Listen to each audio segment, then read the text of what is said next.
இனிமேல் ராமேஸ்வரத்திலிருந்து தஞ்சாவூர் திருவண்ணாமலை வழியாக திருப்பதிக்கு வாரத்தில் 4 நாட்களுக்கு செல்ல முடியும். ஆமாம், ராமேஸ்வரம் திருப்பதி இடையே இயங்கும் மீனாட்சி எக்ஸ்பிரஸ் ரயிலை வாரத்தில் 3 நாட்கள் இயங்கும் இந்த ரயிலை வாரத்தில் 4 நாட்களாக மாற்றுவதற்கு ரயில்வே வாரியம் ஒப்புதல் வழங்கியிருக்குது. எந்த நாட்கள் இந்த ரயில்கள் இயக்கப்படும்? இதே போலவே தமிழ்நாட்டில் வர இருக்கும் இரட்டை ரயில் பாதை, 3-4 ரயில் பாதை, புதிய ரயில் பாதை போன்ற திட்டங்கள் தொடர்பான தகவல் ரயில்வே அமைச்சரால் வெளியிடப்பட்டிருக்கிறது. இன்றைய தினம் இதை பற்றி தான் ஒரு வீடியோ டீடைலா பார்க்க போறோம். சேனல் புதுசா வந்தீங்கன்னா மறக்காம சப்ஸ்கிரைப் பக்கத்துல பெல் ஐகானை போட்டுருங்க. அப்பதான் நம்ம போற ஒவ்வொரு வீடியோட நோட்டிபிகேஷன் உடனுக்குடன் வரும். வாங்க வீடியோக்குள்ள போகலாம். 16779 16780 என்கிற ரயில் எண்ல ராமேஸ்வரம் திருப்பதி இடையே மீனாட்சி எக்ஸ்பிரஸ் ரயிலானது வாரத்தில் 3 நாட்களுக்கு இயக்கப்பட்டு வருகிறது. இந்த வாரத்தில் 3 நாள் ஓடக்கூடிய இந்த ரயிலை தினசரி ரயிலாக மாற்ற வேண்டும் என்கிற ஒரு கோரிக்கை பொதுமக்களிடையே நீண்ட நாட்களாக இருந்து வருகிறது. இந்நிலையில தான் இந்த ரயிலை வாரத்தில் 3 நாட்களில் இருந்து வாரத்தில் 4 நாட்கள் இயங்கும் வகையில மாற்றுவதாக மத்திய ரயில்வே அமைச்சர் அவர்கள் அறிவிப்பு வெளியிட்டிருக்கிறார். இது தொடர்பான அவர் அனுப்பியிருக்கும் சுற்றறிக்கையில் தற்போது வாரத்தில் 3 நாள் இயங்கி வரும் திருப்பதி ராமேஸ்வரம் ரயில் இனி வாரத்தில் 4 நாட்கள் இயங்கும் அப்படிங்கிற ஒரு அறிவிப்பை வெளியிட்டிருக்கிறார். இந்த திட்டம் பார்த்தீங்கன்னா கடந்த சில ஆண்டுகளுக்கு முன்பே தெற்கு ரயில்வேயால் முன்மொழியப்பட்டு அதற்கான அனைத்து விதமான பரிந்துரைகளும் அனுப்பப்பட்டு கன்னியாகுமரி ராமேஸ்வரம் ரயில் இயங்கக்கூடிய நாட்கள் எல்லாமே மாற்றியமைக்கப்பட்டு இந்த திருப்பதி ரயில வாரத்தில் 4 நாட்கள் இயங்கும் வகையில் திட்டமிட்டிருந்தாங்க. அதன்படிதான் அனைத்து பணிகளும் மேற்கொள்ளப்பட்டு வந்தது. இருப்பினும் அது அப்படியே பார்த்தீங்கன்னா பெண்டிங்ல போயிருச்சு. கிட்டத்தட்ட 2 நாள் பார்த்தீங்கன்னா இந்த திருப்பதி எக்ஸ்பிரஸோட பெட்டிகள் பார்த்தீங்கன்னா ராமேஸ்வரத்தில் எம்டிஆர் நின்றுச்சு. அதை யூட்டிலைஸ் பண்ணி தான் இப்போ இந்த ட்ரெயின் சர்வீஸோட ஃப்ரீக்வன்சி இன்க்ரீஸ் பண்ண போறாங்க. ஏன்னா திருப்பதி எக்ஸ்பிரஸும் கன்னியாகுமரி எக்ஸ்பிரஸும் ரேக் ஷேரிங் கான்செப்ட்ல வருது. முன்னாடி பார்த்தீங்கன்னா 2 தனித்தனியா போற மாதிரி இருந்துச்சு. பட் அது ரெண்டையும் பார்த்தீங்கன்னா ஒரே மாதிரி மர்ஜ் பண்ணி அந்த ரேக் ஷேரிங்க்கு ஏத்த மாதிரி அந்த ட்ரெயின் 3 நாளும் இந்த ட்ரெயின் 4 நாட்கள் இயங்கும் வகையில் அதற்கான திட்டமா கொண்டு வந்தாங்க. இப்போது அது செயல்பாட்டில் வர இருக்கிறது.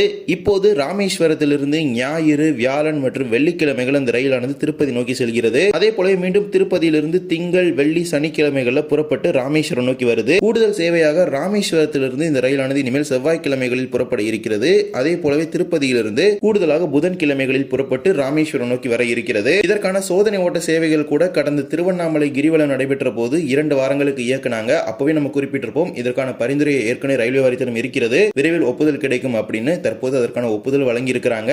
விரைவில் இது நடைமுறைப்படுத்தப்படும் தேதியை தெற்கு ரயில்வே சார்பாக வெளியிடுவார்கள் என பெரிதும் எதிர்பார்க்கப்படுகிறது. இப்போது 4 நாட்களாக மாற்றப்பட்டுள்ள இந்த சேவையை தினசரி சேவையாக மாற்ற வேண்டும் என்பது பொதுமக்களின் ஒரு கோரிக்கையாக இருக்கிறது. விரைவில் அதுவும் நடக்கும் என பெரிதும் எதிர்பார்க்கலாம். இதே போலவே தமிழ்நாட்டில் ஒப்புதல் வழங்கப்பட்டு செயல்படுத்தப்பட்டு வரும் புதிய ரயில் பாதை திட்டங்கள், மேலும் விரிவான திட்ட அறிக்கை தயாராகியுள்ள திட்டங்கள் தொடர்பான தகவல் ரயில்வே அமைச்சரால் வெளியிடப்பட்டிருக்கிறது. அதன்படி ரயில்வே வாரியத்தால் ஒப்புதல் வழங்கப்பட்டிருக்கும் புதிய திட்டங்கள் தொடர்பான தகவல் சென்னை கடற்கரை, சென்னை எழும்பூர் இடையே ஏற்கனவே பணிகள் எல்லாமே முடிக்கப்பட்டு திறப்பு விழாவுக்கு தயாராக இருக்கிறது 4வது ரயில் வழித்தடம். அதே போலவே அத்திப்பட்டு, கும்மிடிப்பூண்டி இடையான 3 மற்றும் 4வது ரயில் பாதை 23 கிலோமீட்டர் தூரத்திற்கு அமைப்பதற்கும் ரயில்வே வாரியம் ஒப்புதல் வழங்கியிருக்கிறது. இது மட்டுமல்லாமல் தாம்பரம், செங்கல்பட்டு இடையே 4வது ரயில் பாதை 30 கிலோமீட்டர் தூரத்திற்கும் அமைப்பதற்கு ஒப்புதல் வழங்கியிருக்கிறாங்க. இதே போலவே சென்னையின் 4வது முனையமாக பெரம்பூர் ரயில் நிலையம் மாற இருக்கும் நிலையில் அதற்கான 5 மற்றும் 6வது ரயில் வழித்தடங்கள் அம்பத்தூர் மற்றும் வெள்ளிவாக்கம் இடையே அமைப்பதற்கும் ரயில்வே வாரியத்தால் 6.4 கிலோமீட்டர் தூரத்திற்கு ஒப்புதல் வழங்கப்பட்டிருக்குது. பெரம்பூர் ரயில் முனையமாக மாறும் பொழுது புறநகர் ரயில் சேவைகள் எந்த ஒரு மாற்றமும் இல்லாமல் இயங்கும் வகையில் இந்த 5 மற்றும் 6வது ரயில் வழித்தடங்கள் அம்பத்தூர் மற்றும் வெள்ளிவாக்கம் இடையே அமைக்கப்பட இருக்கிறது.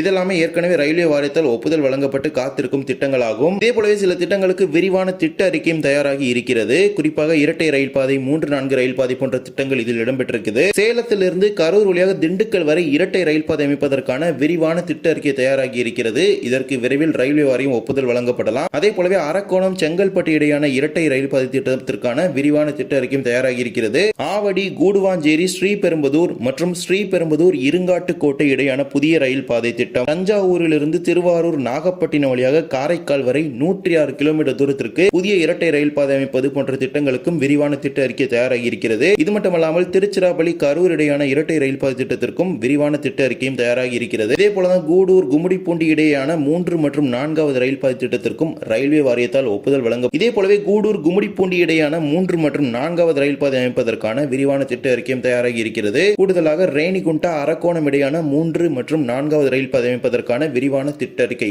DPR டீடைல்டு ப்ராஜெக்ட் ரிப்போர்ட் தயாராகி இருக்கிறது. இது மட்டுமல்லாமல் ஏராளமான திட்டங்களுக்கு ஆய்வுகள் நடந்து கொண்டுதான் இருக்கிறது. குறிப்பாக விழுப்புரம், மயிலாடுதுறை வழியாக தஞ்சாவூர் வரையிலான இரட்டை ரயில் பாதை திட்டம், கோயம்புத்தூர், ஜோலார்பேட்டை, அரக்கோணம் இடையான 3 மற்றும் 4வது ரயில் பாதை திட்டம், இது போன்ற ஏராளமான திட்டங்களுக்கு ஆய்வுகள் நடைபெற்றுக் கொண்டிருக்கிறது. இந்த திட்டங்களுக்கு எல்லாமே விரிவான திட்ட அறிக்கை, அனைத்து ஆய்வுகளும் முடிக்கப்பட்டு விரிவாக ஒரு DPR தயார் பண்ணி அதை ரயில்வே வாரியத்துக்கு அனுப்பியிருக்கிறாங்க. ரயில்வே வாரியத்துக்கு ஒப்புதல் கிடைத்தவுடன் இந்த திட்டங்கள் எல்லாமே செயல்படுத்தப்பட இருக்குது. இந்த 2026-2027 நிதியாண்டுல தமிழக ரயில்வே திட்டங்களுக்கு மொத்தமாக 7,611 கோடி ரூபாய் மத்திய அரசால் ஒதுக்கீடு செய்யப்பட்டிருக்குது. அது குறிப்பிடப்பட்ட ஒவ்வொரு திட்டங்களுக்கு பயன்படுத்தப்படும். பாத்தீங்கன்னா இந்த பிங்க் புக் அப்படிங்கிற நடைமுறையே கிடையாது. அந்த பிங்க் புக் பாத்தீங்கன்னா பட்ஜெட் எல்லாமே ரிலீஸ் ஆன உடனே நமக்கு கிடைச்சிரும். பட் பிங்க் புக் நடைமுறை பாத்தீங்கன்னா மத்திய அரசு ரத்து பண்ணிருச்சு. அதுக்கு பதிலாக ஒரு செப்பரேட்டா ஒரு டாக்குமெண்ட் கொடுப்பாங்க. அந்த டாக்குமெண்ட்ல எந்தெந்த ப்ராஜெக்ட்டுக்கு எவ்வளவு ஃபண்ட் அலாட் பண்ணிருக்கோம் அப்படிங்கிற தகவல் எல்லாமே கொடுப்பாங்க. அது இன்னும் ரிலீஸ் ஆகல. அது வந்துருச்சுன்னா எந்தெந்த ப்ராஜெக்ட்டுக்கு எவ்வளவு ஃபண்ட் அலாட் பண்ணிருக்காங்க அப்படிங்கிற முழு தகவல் நமக்கு கிடைக்கப்பெறும். இந்த ஒரு வீடியோ பிடிச்சிருந்தா மறக்காம like and share and subscribe பக்கத்துல பெல் ஐகான் ஆல்ல போட்டுருங்க. அப்ப நம்ம போடுற ஒரு வீடியோட நோட்டிபிகேஷன் உடனுக்குடன் வரும். இன்னொரு வீடியோ சந்திக்கலாம். தேங்க்ஸ் ஃபார் வாட்சிங்.